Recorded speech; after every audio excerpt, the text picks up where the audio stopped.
இல்ல ஒரு இன்டென்ட்டே இல்லாத மாதிரி தான் ஆன மாதிரி இருக்கு.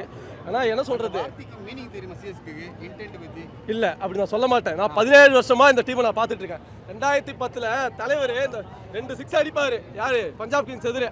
அன்னைக்கு அடிச்சு உள்ள போய் கப் அடிச்ச வரலாறுலாம் இருக்கு. அன்னைக்கு நான் தூக்கி பிடிச்சிட்டு இன்னைக்கு நான் சப்போர்ட் பண்ணதா ஒண்ணுமே இல்ல. நான் சிரிச்சு போற மாதிரி ஆர்சிபி இல்ல 18 வருஷமா அந்த ஒத்த கப்புகள் நிக்கிறான்டா.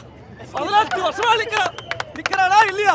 அவன் சிரிக்கிறான் மேல இருந்து. என்னன்னு 104ன்னு நீ 49 ஆல் அவுட்டா நீ? இதை நான் சொன்னா நீ பேசுவியா? என்ன தோப்பதும் ஜெயிப்பதும் இயல்பு. இந்த சீசன் விட்டால் அடுத்த சீசன் கம்பேக் கொடுப்பேன். நீ வாயை தந்து சொல்ற. உன்னால கம்பேக் முடியும்னு சொல்ல முடியுமா? ஏன்னா உனக்கு 18 வருஷமா பரவாயில்ல விசில் அடி அடி. ஏன்னா 18 வருஷமா கம்பேக் கொடுக்க முடியாது உன்னால. அடுத்த வருஷமும் கம்பேக் கொடுக்க முடியாது. கம்பேக் கொடுத்து எழுந்துவேன். இப்போ தோத்துட்டோம், அதை பத்தி பேசலாம் சார். இருக்கட்டும் சார். சார் பரவாயில்ல. கேகே சூப்பரா. நான் இல்லைன்னு சொல்ல. இன்டென்ட் இல்லை. அடுத்த சீசன் பார்த்துக்கலாம். இந்த சீசன் வேலை ஆகாது. நான் ஓப்பனாக ஒத்துக்கிறேன். கேப்டன்ஷிப் ஏன் இப்படி பண்ணா தெரியல. 100 ஃபர்ஸ்ட் ஓவர் கொண்டு வந்திருக்கலாம். அஸ்வின் இது பாருங்க சில விஷயங்களை பேசலாம். உள்ளூருக்கார சார் ஏதோ 2 விக்கெட் எடுக்கலாம் பார்க்கலாம் கை தட்டுவாங்க சார். கொண்டு வந்து 104 டிஃபெண்ட் பண்ண முடியாது சார். ஒரு நிறைய விடுறா ஃபர்ஸ்ட் பாலே பேட்டு அதெல்லாம் முடிக்க முடியாது. புரியுங்களா? அடிக்க முடியாது. விஷயம் என்னன்னா தெரிஞ்சிச்சு ரிசல்ட் ஓவர்.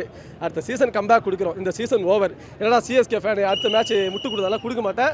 ஓவர். வேற என்ன கேட்குறீங்களா? ருத்ராஜ் இந்த மட்டும் என்ன பண்ணார் சார்? ஒன்றும் பண்ணல. புரியுதுங்களா? இல்லை அதுதான் தப்பு. நம்ம டீமில் டுவைன் ஸ்மித்லேருந்து பிராண்டன் மெக்காலம்லேருந்து ரெய்னாவிலேருந்து ஒவ்வொரு காலத்துக்கு ஒருத்தருந்தாங்க. இந்த காலத்தில் யாருமே இல்லை. அந்த மிஸ்டேக் ஆக்ஷனில் ஏன் பண்ணாங்கன்னு தெரியல. டுவேன் கானோவும் சரி ரச்சிந்திரா வந்தாலும் சரி 2மே ஸ்லோவாக போய் ஸ்டடி பண்ணி அடிக்கிற ஆள்.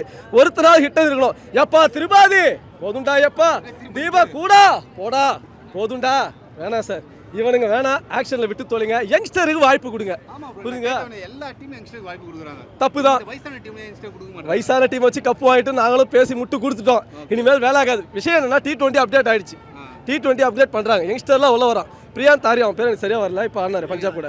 விக்கெட் போனால் ஏன் அடிக்கிறான்? ஏன்னா அவன் இந்தியா டீமில் சான்ஸ் கிடைக்கும் அவன் அடிச்சு ஆடுறான். அந்த மாதிரி ஒரு யங்ஸ்டர் வாய்ப்பு கொடுத்தாதான் என்னன்னாலும் நான் அடிச்சுக்கிறேன். எனக்கு ஒரு வாய்ப்பு தெரியும். 4 பேர் என் பேரை பார்ப்பான்னு சொல்லிட்டு அடிச்சு ஆடுவான். நீ மொத்தமே சொத்தங்கள் நிற்க வச்சு திருப்பாதி எப்போ இந்தியா டீமில் கம்பேக் கொடுக்க மாட்டான். அவன் அப்படி தான் ஆடுவான். தீபக் கூட அதெல்லாம் மறந்துட்டான். அவன் வீட்டுக்கு போயிட்டான். அவன்லாம் ஆட மாட்டான். ஸோ கேஎல் நான் ட்ரீம் 11 கேப்டனாக போட்ட கேஎல்ல ஜெயிக்க வச்சாரு. இன்றைக்கி நான் யார் கேப்டனாக போட்டிங்க கேட்டால் சிரிச்சிருவீங்க. வேணாம் விட்டுடுங்க. அதெல்லாம் முடிஞ்சு போன கதை. ஸோ நம்ம டீம் கம்பேக் கொடுக்கும் அடுத்த சீசன். இந்த season over. CSK just enjoy. இல்லை வாய்ப்பு இல்லை சார். சார் நான் இந்த டீமுக்கு சப்போர்ட் பண்ணுறதுக்காக நான் எல்லாத்தையும் சொல்ல மாட்டேன். சும்மாலாம் முட்டு கொடுக்க மாட்டேன். வேலை கூட பார்க்க முடியாது சார். நம்ம கிட்ட ஹிட்டர் கிடையாது சார். எல்லாம் ஹிட்டரு. சால்ட்டு வர்றான் விட்றான் பேட்டை. புரியுதுங்களா இல்லையா? வர்றான் டிகாக் வர்றான் விட்றான் பேட்டை. அந்த இதுவும் நம்ம கிட்ட கிடையாது. தப்பான ஒரு ஆக்ஷன் எடுத்துட்டோம்.